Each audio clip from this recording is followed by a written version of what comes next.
Assalamualaikum warahmatullahi wabarakatuh. Mudah-mudahan siswa-siswi semuanya tetap semangat dan dalam keadaan sehat walafiat.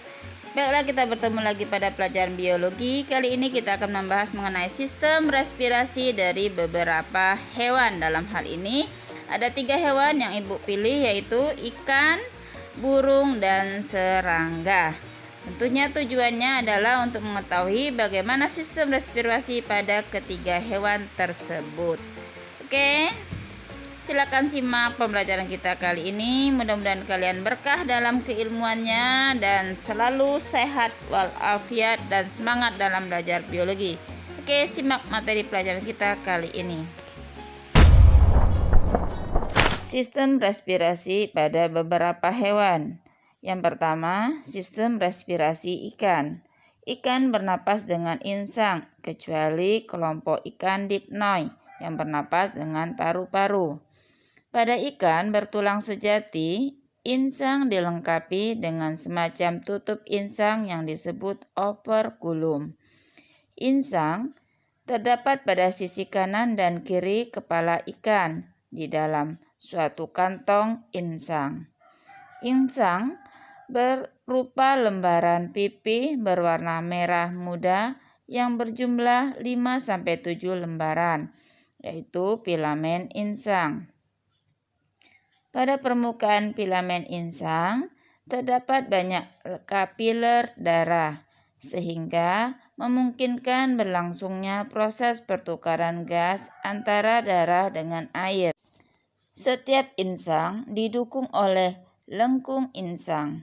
Pada lengkung insang terdapat rigi-rigi insang sebagai alat penyaring. Pada fase inspirasi, gerakan tutup insang ke samping dan selaput tutup insang tetap menempel pada tubuh, mengakibatkan rongga mulut bertambah besar.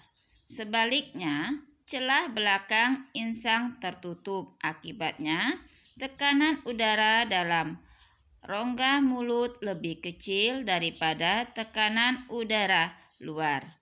Celah mulut membuka sehingga terjadi aliran air ke dalam rongga mulut. Pada fase inspirasi, oksigen dan air masuk ke dalam insang. Kemudian oksigen diikat oleh kapiler darah untuk dibawa ke jaringan yang membutuhkan. Fase ekspirasi pada ikan. Setelah air masuk ke rongga mulut, oleh mulut menutup, insang kembali ke kedudukan semula, diikuti membukanya celah insang. Air dalam mulut mengalir melalui celah-celah insang dan menyentuh lembaran-lembaran insang. Pada tempat ini terjadi pertukaran udara pernapasan.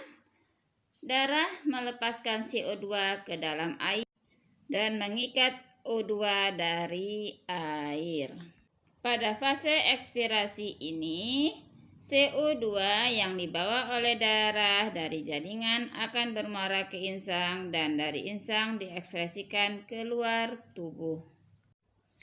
Ikan yang hidup di tempat berlumpur mempunyai labirin yang merupakan perluasan insang berbentuk lipatan berongga tidak teratur. Labirin berfungsi untuk menyimpan cadangan oksigen sehingga ikan tahan pada kondisi kekurangan oksigen. Misalnya ikan lele dan ikan gabus. Sistem pernapasan pada serangga. Serangga adalah salah satu hewan berdarah dingin yang aktif bergerak. Metabolisme serangga mengubah makanan atau nutrisi, misalnya gula, menjadi energi kimia ATP. Pada akhir proses metabolisme, oksigen akan berikatan dengan hidrogen dan menghasilkan air dan energi. Seperti halnya sistem pernapasan pada manusia, sistem pernapasan pada serangga juga berfungsi untuk mentransfer oksigen ke seluruh tubuh dan mengeluarkan karbon dioksida sebagai sisa hasil respirasi dari dalam tubuh. Meskipun demikian, serangga tidak bernapas melalui mulut dan paru-paru dan berbeda dengan alat pernapasan pada manusia. Sistem pernapasan pada serangga disebut sistem trakea. Oksigen yang dibutuhkan oleh serangga tidak diedarkan oleh darah, tetapi diedarkan oleh trakea yang bercabang-cabang ke seluruh tubuh. Cabang kecil trakea yang menembus jaringan tubuh disebut trakeolus. Masuknya udara untuk pernapasan tidak melalui mulut, melainkan melalui stigma atau spirakel.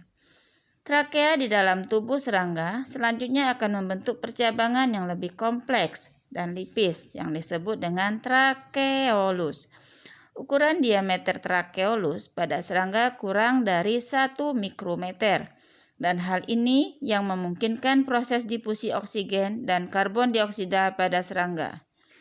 Dinding trakea serangga tersusun oleh kitin yang membuat struktur trakea lebih kokoh, sehingga meskipun udara di bawah tekanan normal, serangga tetap dapat bertahan.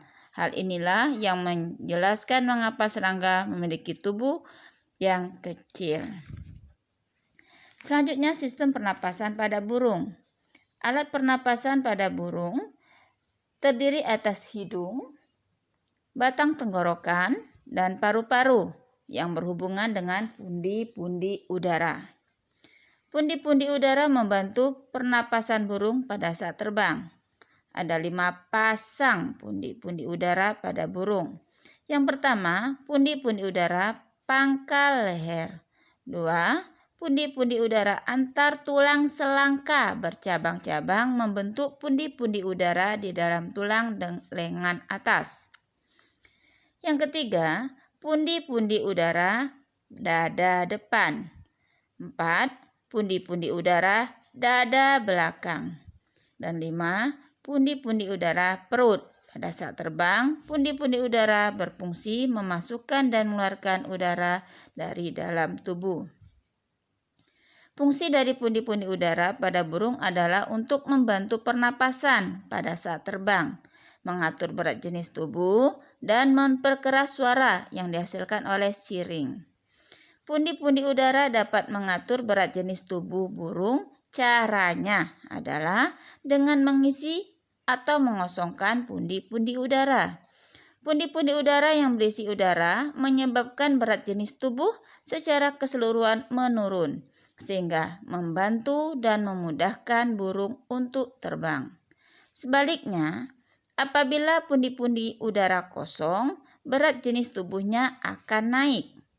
Nah, pada saat burung mengepakkan sayapnya untuk terbang, maka pengambilan udara melalui hidung mengalami hambatan karena terjadinya kontraksi otot-otot dada, menekan paru-paru dan menghambat masuknya udara ke dalam paru-paru.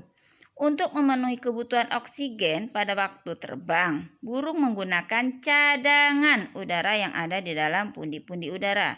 Selanjutnya, udara tersebut masuk ke dalam paru-paru. Di dalam paru-paru terjadi pertukaran gas. Oksigen diikat oleh darah, kemudian diedarkan ke seluruh tubuh untuk proses pertukaran gas.